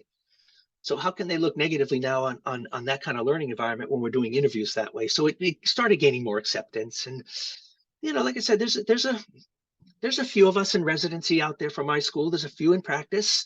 And a lot more didn't make it than did make it, but it's the grit that keeps you going. And not only is that like my nature, and it was kind of bred into me and brought up that way, it's also, you got to keep in mind, I can't lay around for a week and feel sorry for myself. What are my kids going to think? That's how you solve a problem? I don't want them to see that. Oh, hell no. I got to get up. And it's funny. I flash back to when I was, maybe it was about 15 or 16 or something like that. I liked doing activities, bicycles, hockey, guitar, all that kind of stuff. And weekends we used to look to play hockey, and we'd go down to the local pond, and everybody would meet. The entire town would go and play hockey. But I wasn't allowed to go until I worked at the new house that we were building for 3 hours. You had to. So I'm like, well, I want to be to hockey at 9. So if I get up at 5, I could work from 6, 7, 8, and then go play hockey. So that's the kind of, you want this, you got to do the work to get there. So it developed that sense of grit. So, okay, I'll go work in the house for 3 hours and then go play hockey. Okay, that's what you do. That's what you got to do. That's the kind of grit and background that I come from. You want the reward, but you got to do the work to get the reward. It just doesn't come to you. It just doesn't. You don't just wake up and get a trophy for participating. I know that's generational, and I know a lot of people might look down on that, but that's just not the world that I was born and bred in. And a lot of those people don't make it through medical school if that's their expectation of showing up and getting a trophy. Well, I had to show up, but to show up, it took a lot of work to get to that point of showing up. And it might even not be a trophy. I You appreciate learn to fail. You learn to fail along the way. You learn to fail, but with failure comes the opportunity to succeed better. And my program now is a community hospital. There are academic programs, there are community hospitals, there are inner city hospitals, there are rural hospitals. I wasn't limiting myself to one setting because I applied to them all, and I would have gone anywhere. And there's a hard question to answer, like, well, why do you want to come here to Orlando, Florida at so-and-so program? Well, I'll go anywhere. I don't care where I go. Do I want to go to Orlando? Sure, I'll go to Orlando. Can I make the most of it? Yes. Stick me in a crappy environment, I'll make the most of it. I'm not particular where I go. But you have to be very delicate on how you talk about that. But you find good things in that program that appeal to you. Maybe they train at the VA, or maybe they do something this. I like your program because of this. It's not just because of Orlando, because I'll go anywhere to any program. Fortunately, life brought me to a community-based program where there are nice plush hospitals in the suburbs out and around, and in the big city that's nearby, and then there's all the people that have private insurances and all those luxury, yeah, they go there. And then there's everybody else. And where do everybody else go? To my hospital. We get everybody else, but we get everybody else. We get every condition, every race, every kind of person there is out there in the world with every kind of pathology. And it's a community-based hospital. And honestly, I'm getting the best training, I think, here. And I think life just kind of serendipitously brought me here in this environment. And it's getting some really, really, really good exposure to all kinds of pathologies on all kinds of people. So it's just all right. All right. Yeah, we got it. All right. Yeah. So life brought me here, and here we are. And let me ask you something just out of my curiosity, because I run a research internship with University Hospital of New Jersey and Rutgers New Jersey Medical School. Were they one of the programs you applied to? It's just a mild curiosity of mine. I applied to all of them. Wow, and that's expensive. I applied to all states. Some states are particular with foreign schools on who can get licensed and whatnot. And every state that had a program where I could get a license in, I applied to. Hundreds. And because I did family medicine this last go around, so I didn't limit myself to just psychiatry, it's family medicine. I spent a lot of money to apply. I was going balls to the wall this last time. So yeah, New Jersey, I applied to them all. New York, I did not, but New Jersey, all of them. Pennsylvania, all of them. All the states I could be licensed in, I applied to all of them. Had a lot of interviews this last time too, but here it is. So it worked out that I'm here, and it's just a great experience. And it's interesting too, because when you build yourself, going back to like when you're young and you say, well, if you have to go dig a hole, dig the best damn hole and be the best damn hole digger you can be and be proud of that hole. Okay, I've dug holes for foundations on houses. Okay, so that was kind of read into me, and that became my brand. And hospitals that I did locums at, when I went, I represented to the best. I gave 110%. I did the best that I could do. I never made excuses. I went and did the extra thing because that was what I was taught growing up, what I taught in the military. What extra can I do? Well, sometimes it caught the eye of people at those organizations that are very big, powerful, and important. And sometimes they know people that are big, powerful, important at other places. And when your reputation precedes you and you got a person that's like, wow, this guy's pretty good. Oh, hey, so-and-so down there, man, I got this guy over here. Your brand is showing through, and you're not just showing up and saying, trust me. Well, he's trusting you because that guy trusts you, and you built a reputation that guy trusts you, and this guy trusts that guy. And when he calls up and says, hey, give this guy a shot, your reputation is carrying you because of the work you did to build it. And that's kind of how all this worked out to where I'm at now. And when you catch the eye out of the blue and spontaneously said, I'm going to do this for you. Why would you do that? Well, because you're kicking ass up here. You're doing really good. And you need to go there. All right. So it worked out. And how do you feel about your intern year compared to your peers? Like, I know intern year is probably one of the hardest years of residency. It's very taxing. So how is the adjustment going from medical school into residency? And as you kind of, I guess we're nearing the end of your first year, how do you feel about it? I mean, do you feel like the worst is behind you and the future years are going to be easier, or is your program set up where it's only actually going to get even harder from here? How does that look like? I say this, it's hard, but I expected it to be hard. It's residency. I work long hours, but you know what? I've worked long hours for 20 years in the military. This really isn't that stressful. I'm not stressed. I walk in with a smile on my face. Is it hard? Yes. Does the brain have to really, really critically think? Yes. Do I have to prepare myself and present that critical thought process in a coherent presentation to a preceptor for the next 4 years? Well, now 3. Yes, but not stressful compared to My last job, locums was very stressful, high population. I mean, going to Iraq was stressful. Being in the army all that times was stressful. This is just another element of stress. But I had more elements and facets in life that have been more stressful than where I'm at now. I go to work with a smile on my face, knowing it's going to be hard. I expect it to be hard. It better be hard because they're paying me a little bit of money as a resident to get the most I can out of it. And even if it's hard, so what? Enjoy it, because the reward of working hard is just worth it. I don't foresee it getting easier, because at each level it's going to be a challenge. And if it's not challenging, it means I'm not working hard. It means I'm not living up to my potential, because I got to get outside that comfort zone. If I'm just cruising along comfortable, I'm not getting as much as I can be getting. Oh, So absolutely, 100%. I mean, yeah. I could just cruise along and be comfortable. But I could also cruise along and be like, all right, well, what about this? Let me take that patient, because you know what? It just sounds a mess, and screw it. I'll just try. I'll do the best I can. I want that one. Take the hard patient, take the hard case, do the extra thing, help your buddy out when they need a day off. Do the extra, you know what? I'm off at 10, but we still got 3 more, and I'm not going to leave you alone to do it all tonight. So I'm going to stay for a couple of hours. We'll get it done. When are you leaving? When it's done. I don't care. Do the extra hard thing to get outside that comfort zone. For example, I'm in adult psychiatry. All my experience has been in psychiatry. Got a lot of experience. I'm very comfortable interacting with patients, and now my deep critical thinking thought process is starting to catch up. But I had to do an outpatient rotation in a pediatric clinic for medicine. That's about as far away and uncomfortable as you can get from your comfortable little world of adult psychiatry.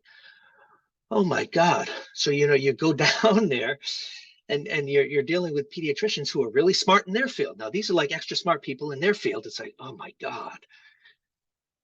All right, screw it. You know what? I'm scared as hell, but I'm going to do the best I can. And that's my approach with them. I told them straight up, what do you think about pediatrics? I'm scared. I'll take a 300-pound guy going psychotic and on drugs in the emergency room rather than a 3-day-old baby in front of me that's this big. That is scary, outside my comfort zone. But you know what? Embrace it. And I've learned to embrace that element of uncomfortable to get beyond it. Now I look back, I'm like, that wasn't actually so bad. And then when they tell you did pretty good at the end, you're like, oh, well, okay. Well, that's I nice.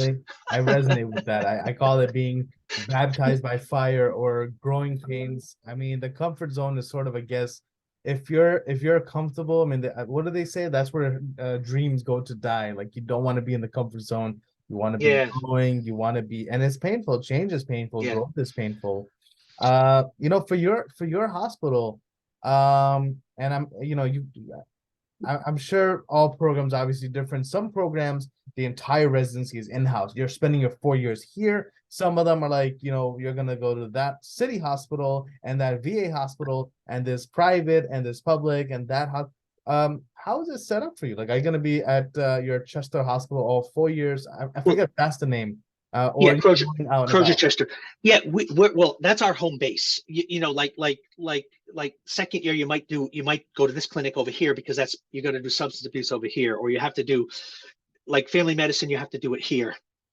And then the outpatient clinic, you have to do it here, but the inpatient clinic is here. Then the crisis center is here. So that's just our hub, and our hub has a lot of ancillary clinics that we go to.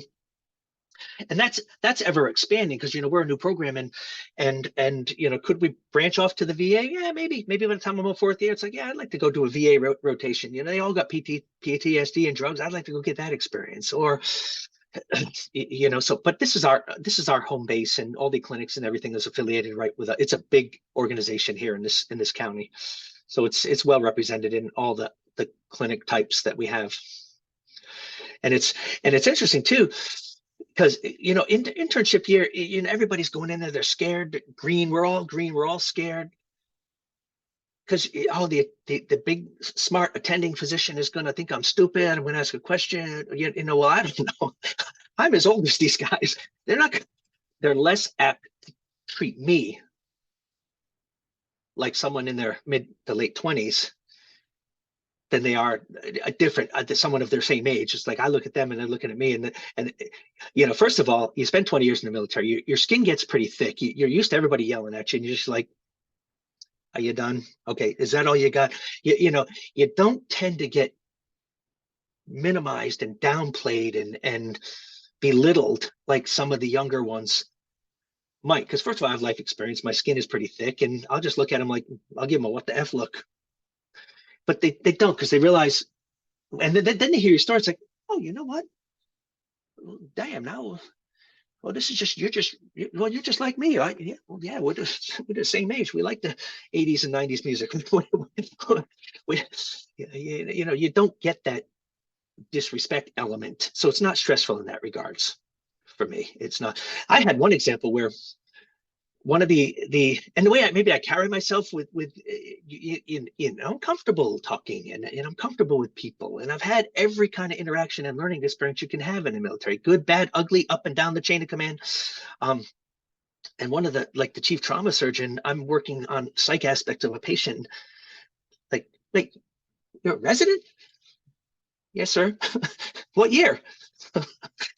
First. What? He thought I was one of the attendings because it maybe it's the way. Yeah, I look like one of the attendings. I don't look like a first year. When I tell people I'm a first year, it's not stressful in that regards of the way I'm treated, because I carry myself and look like just like them. But it's just kind of nice. It's kind of a compliment. Like, I guess I must have sounded pretty good, because my goal was to like sound smart and present my side of the case to this person who's in charge, who's very renowned in his field. Scared as I'm with my medical student, and I'm all scared and shaken and presenting this case to this person who thinks I'm an attending and treating me accordingly, and he didn't know. And I'm like, I guess I carried myself pretty well through that experience, because he still thought I was an attending afterwards. And I don't know. Yeah, it's just, You must have you had a shock lot of confidence. Just you all that shock a lot of experience. people. That really boosted my confidence. Like, and the medical student, we're laughing as we walk away. I guess I carried myself pretty good. He said, yeah, you did good, man. Okay. You start to develop confidence around this time, because we're about 9 months into it. We've gotten through a lot of the hazing, the bad stuff already. It's not hazing and bad stuff. It's just the newness. You're not new anymore. You know the routine, you know the drill, you know the players, and you're comfortable. Now you're getting confident, and that that confidence is starting to grow. So internship year is more exciting than it is stressful for me. Because like, what am I going to face today? Oh, today's cool. What am I, like right now I'm doing an emergency room rotation, not psych, emergency room. So I go down there and it's like, oh, you're the psych guy. Well, not today. Today I'm with you. Oh Today I'm yeah, under because you. I know so my anesthesiology friends or radiology friends, I know the first year I think they do want you to do like medicine and Yeah. surgery, get well-rounded, and then in the future years you kind of really double down and focus on what your residency is about. Yeah. And that's definitely interesting. How many residents are in your cohort? And I'm curious how many, like, where they all come from. Are they regional? Like, do they all come from a nearby school? Because that sometimes happens. Or because it's a new program, do you feel like you're finding people from all walks of life? We we serendipitously got a great group of people. We new program last year, and we got two, they call PGY2s, second year, that came in doing from a different program and came in as a second year, and then four, each cohort has four. So we got four of us and then two. And then this past year, starting in July, they just went through the residency, and we're getting four new ones. We got really lucky. We are from all walks of life, that we kind of serendipitously fell into this group of people. We look at each other. Oh, you're that. Oh, yeah. Yeah. Everybody's like cool about each other. Everybody's different, but we celebrate those differences, and nobody is like out for blood. We're not. Nobody's the kind that will like, well, I'm going to make myself look good if it means like, oh, well, he did that over there. Look what he did. Look what I did. None of that. We have none of that drama. We support each other. Oh man, I'm feeling well. Yeah, take the day off. I'll cover your call tonight. We just work together, and it really helps. Like when there's going through an issue, we have our little side group where we can just banter and bitch together. And we're all in it together. And now we got another group coming in July, and we just all kind of fell into it by luck of the draw. Got really, really, really lucky. I'm very grateful for the group of people I'm working with. It sounds like you got a good group, and there's a lot of camaraderie, which is important because some residency programs try to, I guess, in the interest of competitiveness and having everyone on edge, they kind of pit people against each other, which I hate. At least just hearing the stories. Obviously, I'm not involved. And then I also have friends who, there's a zero-sum game. It's a popularity contest. Like you said, someone's trying to point out someone else's flaws. But then you have other programs where there's camaraderie. Everyone understands, look, we don't have to be unhappy the next 4 years. We are allowed to be happy. We're allowed to work together. Let's get to the finish line. There's no need for us to compete because we already competed. We competed in med school. We competed to be in a certain quartile. We competed to get certain dean's letter recommendation. It doesn't have to keep continuing. Let's just DMDs and get done.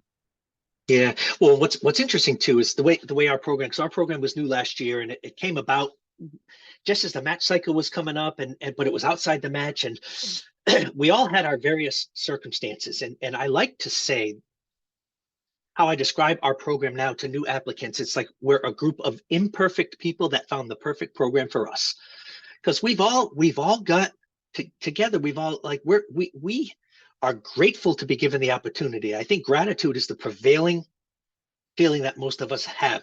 This program gave us an opportunity. I'm going to work my ass off. I'm going to work my ass off to get along with everybody, but just to be good and the best that I can be. And in doing so, it frees everybody up to just be themselves, and all the personalities are coming through. And we're all imperfect. I got a red flag on my record. That one has a red flag. That one has a failure. That one mismatched. We've all got that thing and things in our records that make us imperfect. Why we didn't match at the Ivy Leagues and stuff.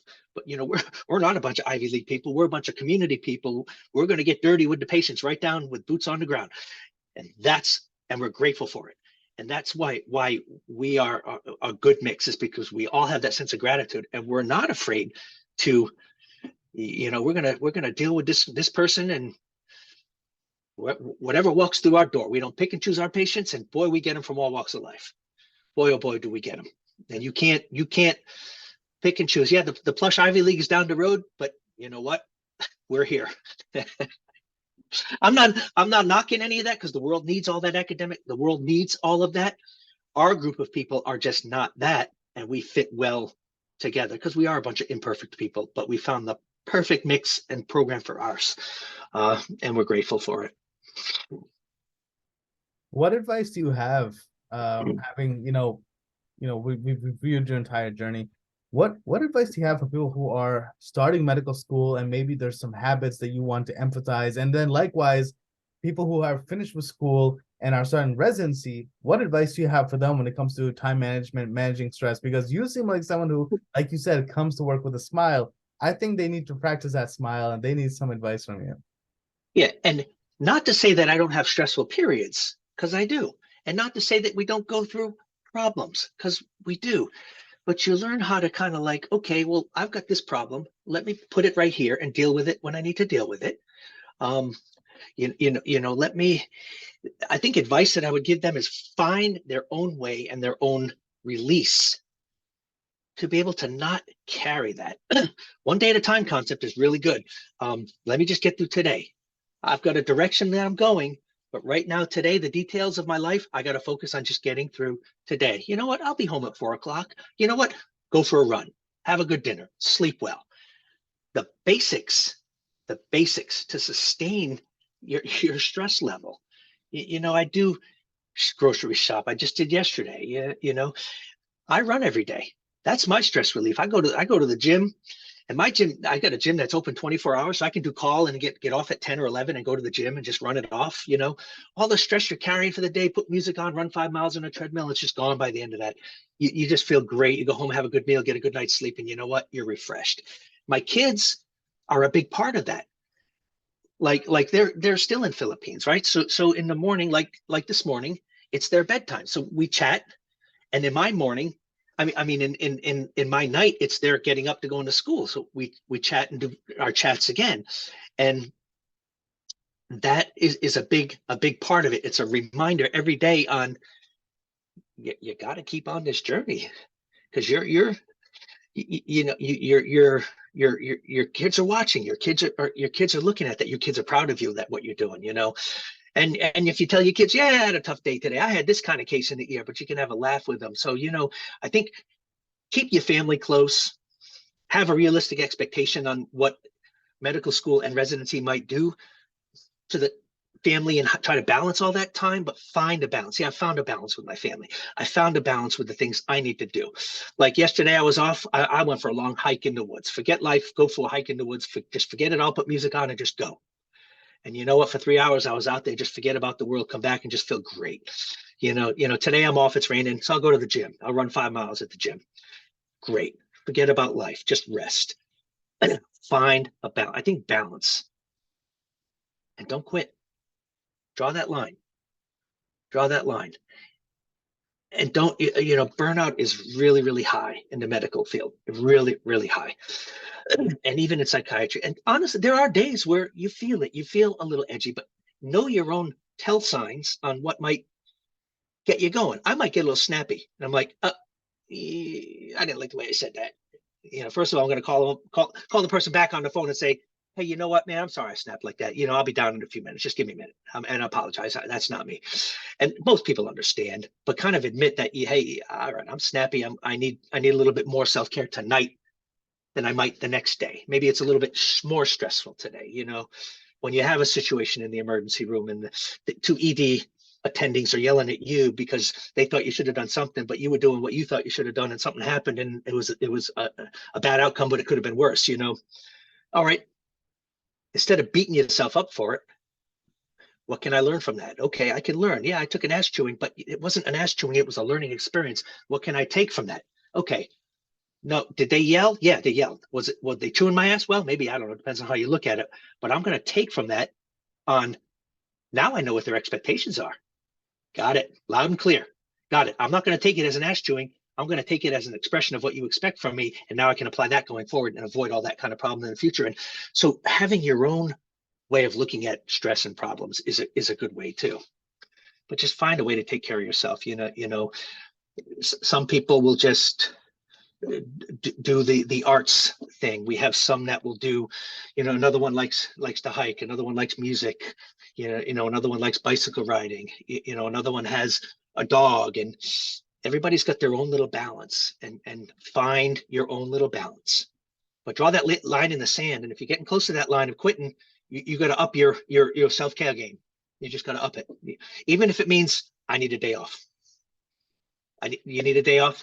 Like I covered for somebody, haven't needed a day off. It's like, look, yeah, man, I got you, call. Take a day off, man. Man, take a day off. No big deal. You don't owe me nothing. I'm good. And generally most days I'm good. And I told my program director, because it's almost an automatic, hey, how you doing today? Oh, I'm good. It's an automatic, I gotta say that. And I told him, I said, when you ask me that and I say I'm good, I actually one of those people that really is good. Because if I'm not, I'm probably going to tell you. And if I don't like something, I've learned and have the confidence to be able to say, hey, I disagree with that. I don't like that. Pardon my language, but that's pretty effed up. You develop that voice to not keep it inside.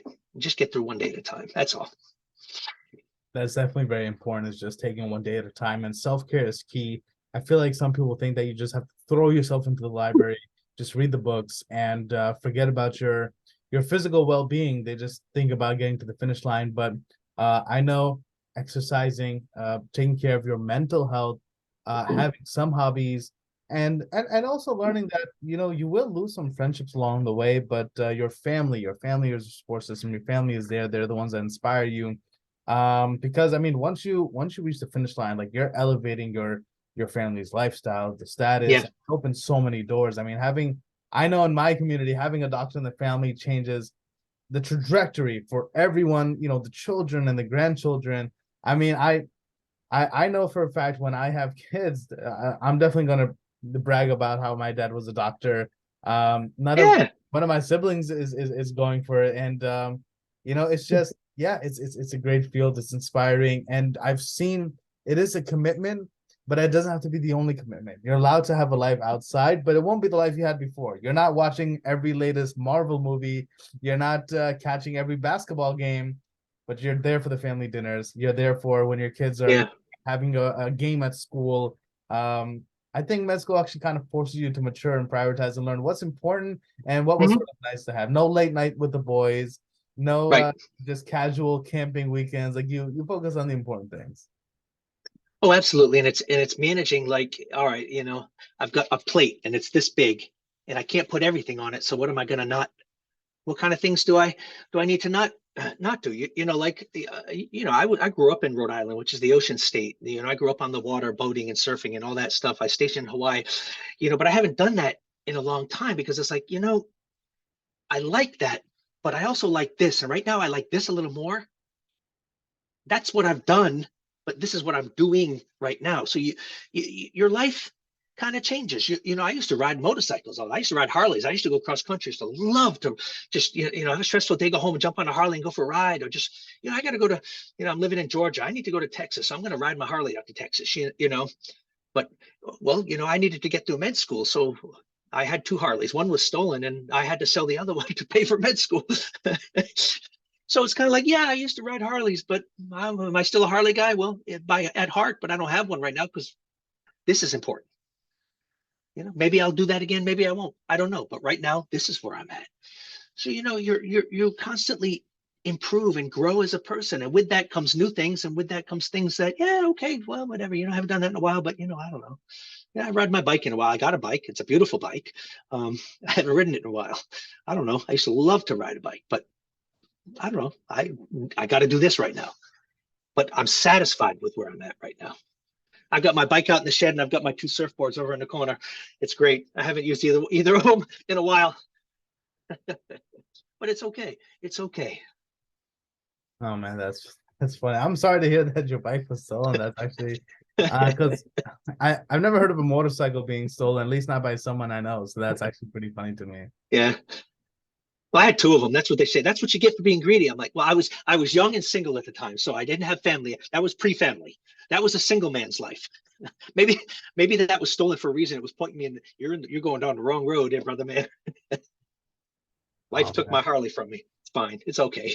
well, I want to thank you, Dr. Duprey, for taking the time to share your story because I love reinventions. I love them. I mean, when I see someone who is a second career, anything later in life, I love that because that's inspiring. It teaches us that whatever you're doing at 22 out of college, that's not your destiny. You don't have to do it and hate it until you die. You don't like it, do something else. You want to do something Right. else, it is possible. And as long as you prioritize and just focus, like you said, have the grit, look at the finish line, draw the line in the sand, you'll be able to do it.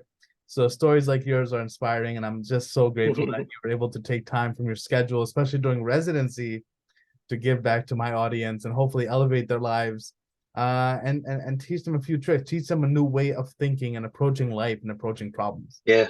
So with that, I mean, do you have any closing comments or anything like that? If it was up to life, life would put you in a box and keep you there. It's up to you to step outside that box and create yourself and create your life. And if you don't like it, well, like you said, reinvent, recreate. It's awesome. I wouldn't change a thing. The good, the bad, the ugly, the heartbreak, the headaches, I wouldn't change any of it. Because where I'm at right now today, it took all of that to get here.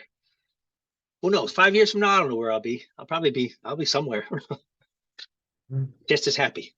Just as happy. That's definitely important, is being happy. That's all you want in life. And thank you for those closing remarks. Because I think I actually like that. Life between the box, it's up to you to get your way out. I'm Yeah. definitely gonna steal that and use that in future interviews. Sure. Well, thank you for the opportunity. Yeah, I'm off the rest of the day, so it's kind of nice to start the day. And yeah, thank you for the opportunity. Likewise. All right. Have a good one, Dr. Duprey. Happy Friday. Thank you.